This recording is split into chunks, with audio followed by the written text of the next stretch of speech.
So after we finish covering vowels, I think a common theme that I've seen and a question that you may have is how is it that you are representing 8 vowels of Turkish, and those 8 vowels are A, E, O, Ö, O, and U. How is it that we are representing these 8 vowels in only 4 letters? And those 4 letters being elif, he, or the üstün, ye, and vav, right? Now, not literally, because I've actually answered this question for you in the previous sections, but how is this even adequate? Or rather, how do we get away with this and still understand anything? And the secret lies to a principle called front back vowel harmony.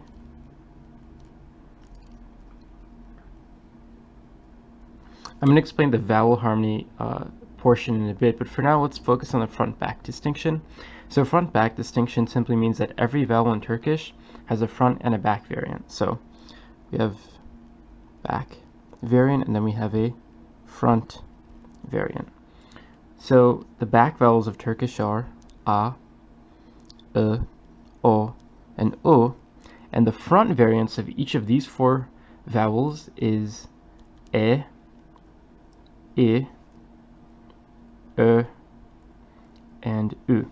And so now the thing is, I actually encourage you not to think of these all as separate vowels, rather as variations of each other. And when you look at the Ottoman alphabet, or when you match the Ottoman vowels to this, you're going to see this pattern emerge. So we have he, ye, vav in the first, I'm writing first here for first syllable only, and vav again here as well. So you're seeing this, that these vowels, they really encapsulate what it means, because these are all just variations of the same inherent vowel sound. And that's the distinction in logic that I would like you to make here. Now, there are a few words which we differentiate between these two, but for now, I will address those concerns in a bit, but for now, think of them simply as a variant of these letters. And the only small point I need to make is that elif usually tends to cluster with A, and E tends to cluster with üstün, but that he tends to have a stronger pull toward E than it does toward A. Alright, so this bias is quite not even if you look at it statistically, but otherwise this is just a distribution. And so the point I want to make is that in the Latin alphabet we distinguish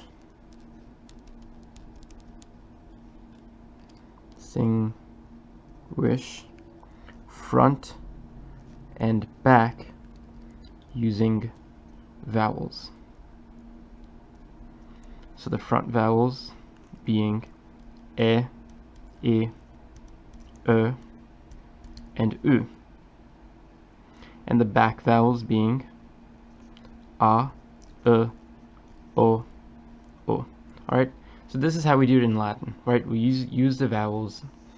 So in Ottoman,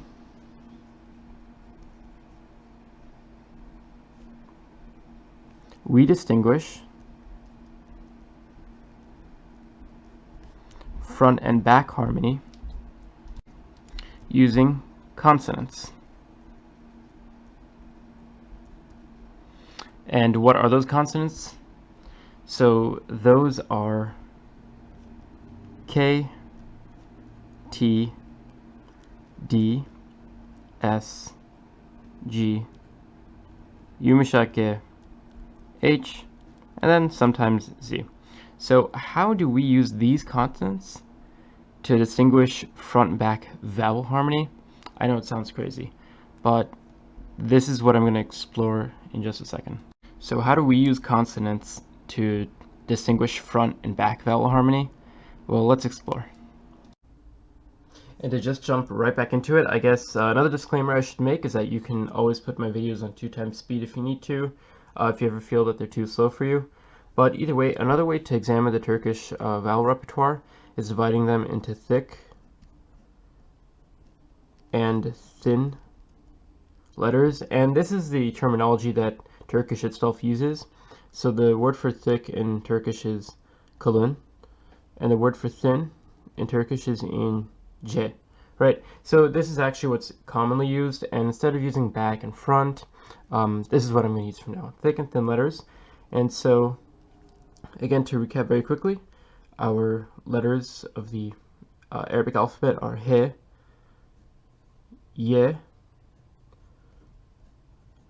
then a first syllable vav, then a 1, 2, 3.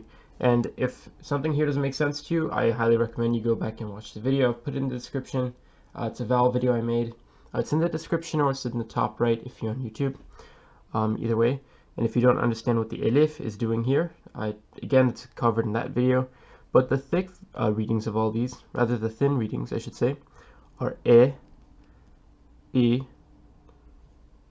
ö, and ü. Now the reason I'm separating the ö and the ü here is because this ö can only occur in the first syllable, whereas ü can appear in 1, 2, 3, really whichever syllable it is.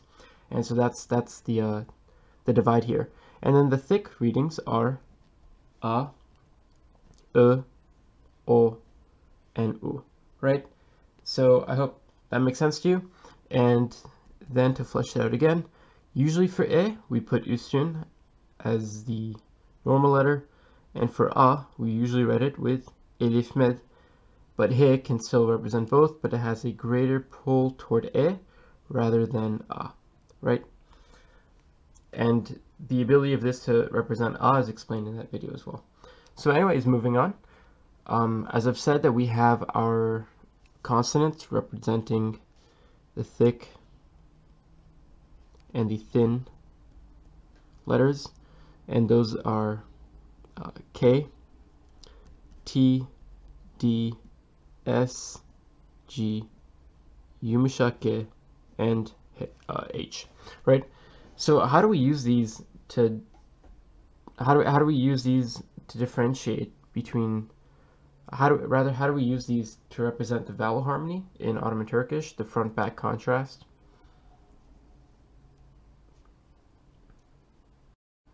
So each of these consonants has a thick and thin variant. So the thick variant of K is kaf. The thin variant is kif. Thick variant of T is t. Thin variant is te. The thick variant of D is also t. And if this is confusing to you, I actually explain it in another video, or I'll explain it later on too. Again, description below, or it should appear at the top right by now. Moving on, the thin variant of D is dal. The thick variant of S is sat. The thin variant is sin. Thick variant of G is guyun. And the thin variant is gif. Now the thick and thin variants of yumuşak G are exactly the same as G. And actually, going ahead, I'll cover this in a future video, but you'll later find out that these two are allophones. If you don't know what that means, it's totally fine. You'll learn it later. So the thick variant of H is h, and the thin variant is he. So now you may be saying to yourself, well, how do we use these to represent our vowels? So let's very quickly write the thin vowels up here again. E, I, Ö, and Ü versus A, Ö, O, and U, right? So we do so by simply putting these in the proximity of, we simply put one of our thick or thin consonants in the proximity of one of our vowels, and that will sway the vowel toward either the thick or the thin reading. So if we look over here, if we have kör, right, how do you think we would represent this? We would do so using kif first, and then vav to represent ö, right? And then re, because that's a neutral consonant, so kör. But on the flip side, if we wanted to write kor, how would we do that? We would simply use a thick consonant and then use the same vowel, and then re for, right? This should be kor. And I hope it's beginning to take shape in your head. So the next letter, tash, how do we write this? Well, as I've told you, in the middle of a word, A is represented with elif, so that would be written as tash. But if we want to write tar, again, I've told you that E is written with üstün commonly, so this would be written as T üstün re, tar, right? And again here, let's take a look at the word dush. So we have Ö, which is being represented by the letter Y, and then we have T, representing the D in the thick as a thick consonant. So this would be written as dush. But what if we have dish? I hope you can figure this out, right? We use a thin letter, we use the same vowel, and then we get dish. So we use dal. Okay, dish. And the rest of it, I'm not going to cover them in that much detail, but I hope they make sense. Such, as you can probably guess. Sat, vav, chim, right? But if we want to write sus, we would use the letter sin, sus.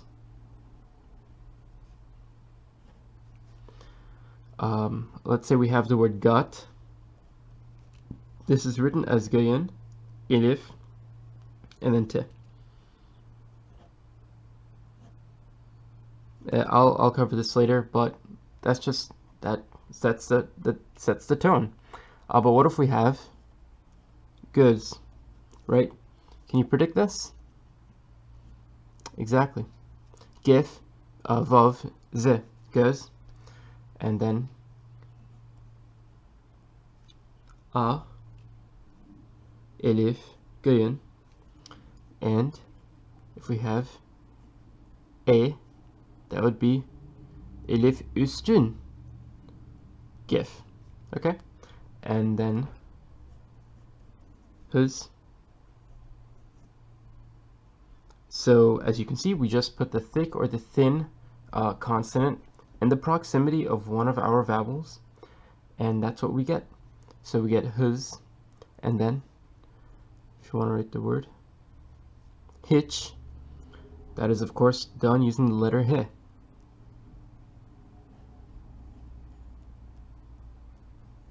Hitch.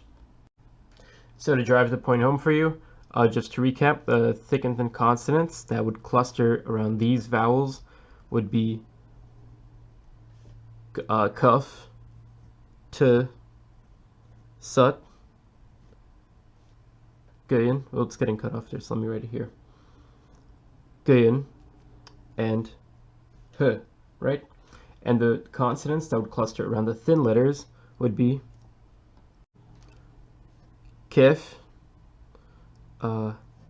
te, de, or sorry, dal, sin, gif, and he. Now this is all fine and dandy, but there's actually two consonants I'm leaving out, and those are for a particular reason. So the consonants I'm leaving out are dud. So the name of this is dud, right? It's not dad, dud. And this is because this is a consonant that's almost exclusive to Arabic words, and it's not really used in any Turkic words, so I don't feel the need to include it. But as you should, I want you to know that this is a thick letter that produces hard, thick vowels like a, o, and o. And the second consonant I want to cover is z, right? The name of this is z. And this is because, so this represents the letter z, and there is another letter that we can use to represent the letter z, and that's z.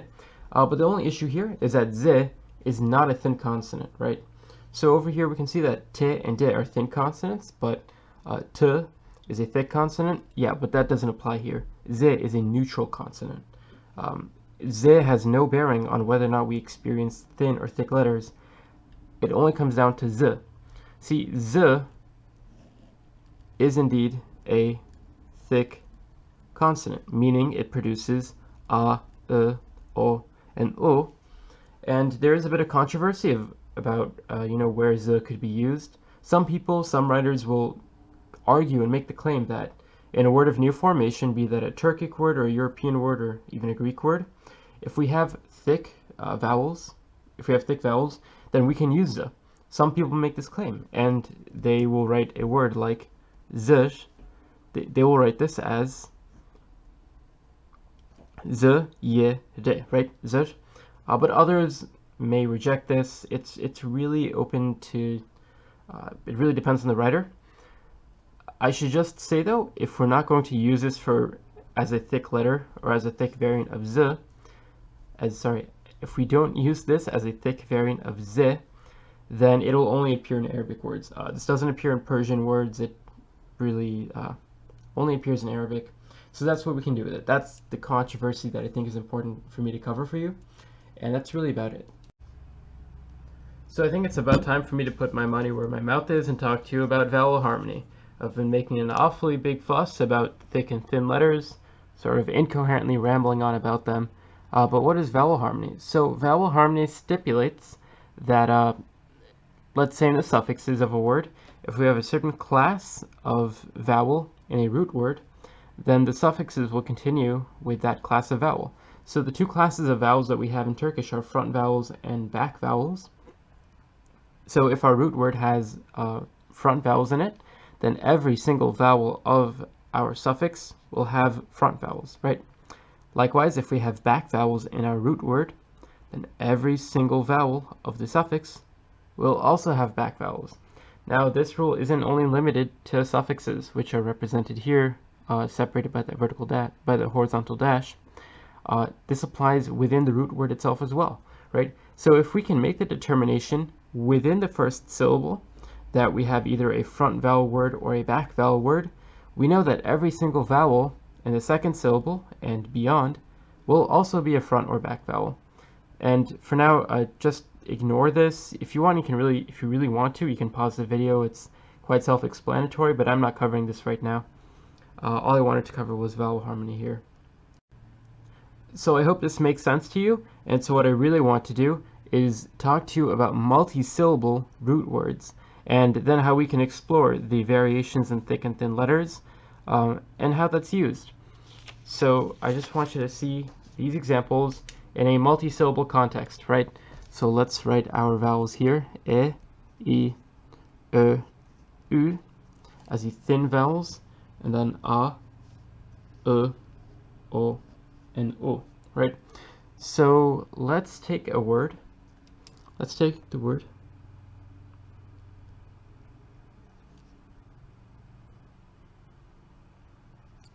how do you think this would be pronounced, or written, rather? I'll give you a moment. If you want, you can pause the video and figure it out.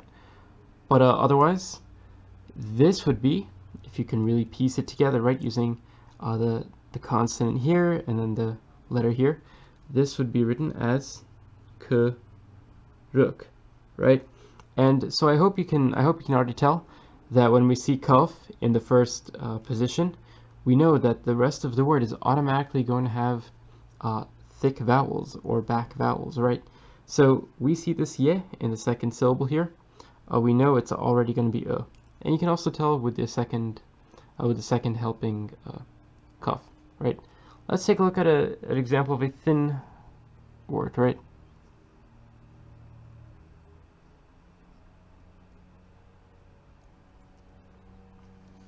So over here,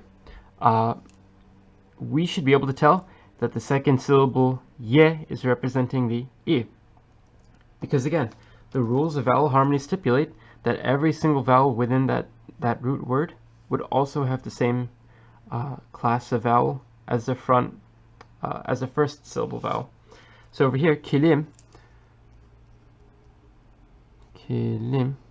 I hope it's simple. I hope it's very plain to see that the second syllable ye also conforms to the first syllable ye, and that is established by the thin consonant for kif.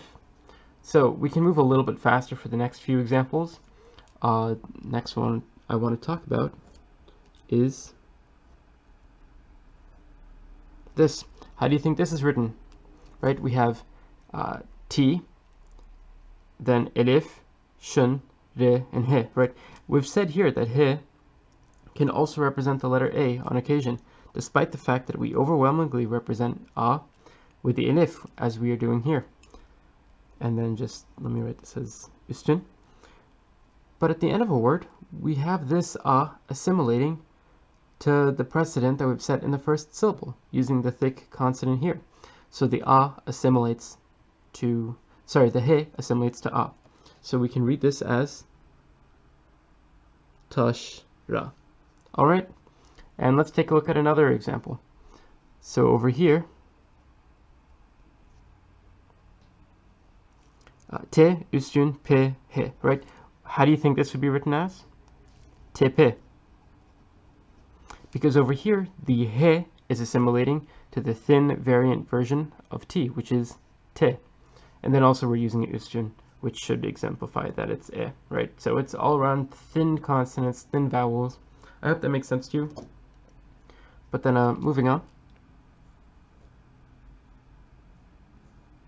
Over here, this would be davul, right? And I hope that's easy to understand why. Already, as we have vav in the second syllable, so we know that's going to be u. And we know it can't be u because of both the thick letter t and the elif. And then looking at another example here, if we have dönük. So I hope it's beginning to kind of form or take shape in your heads how the multisyllable vowels work. The second syllable vowel always conforms to the thick or the thin reading of the first syllable vowel.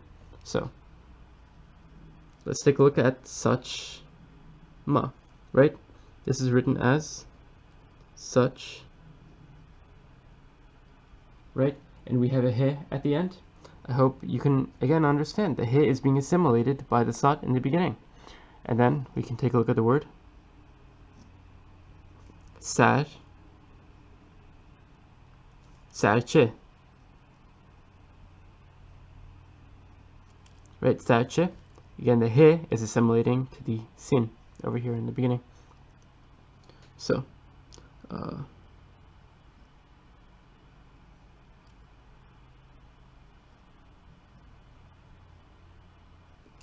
this would be read as gocuk. Okay, and over here,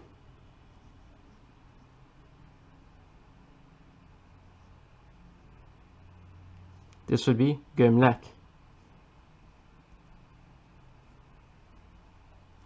And then we have over here,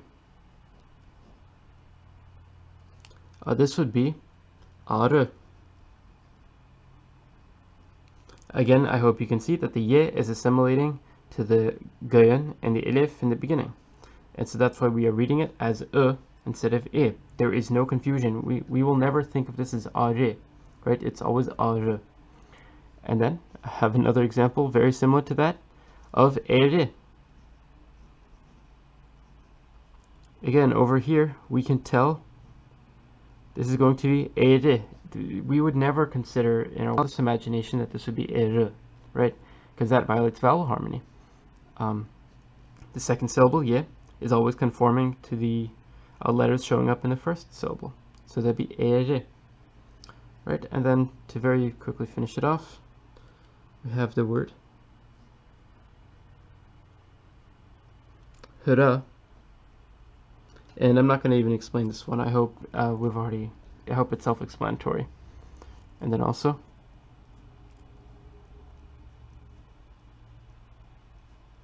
höyük. This should be höyük.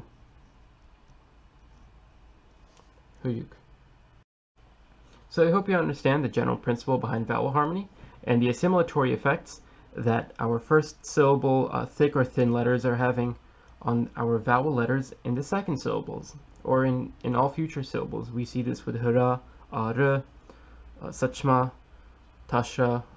Really, truthfully, we see it everywhere. Serçe, höyük, eğri.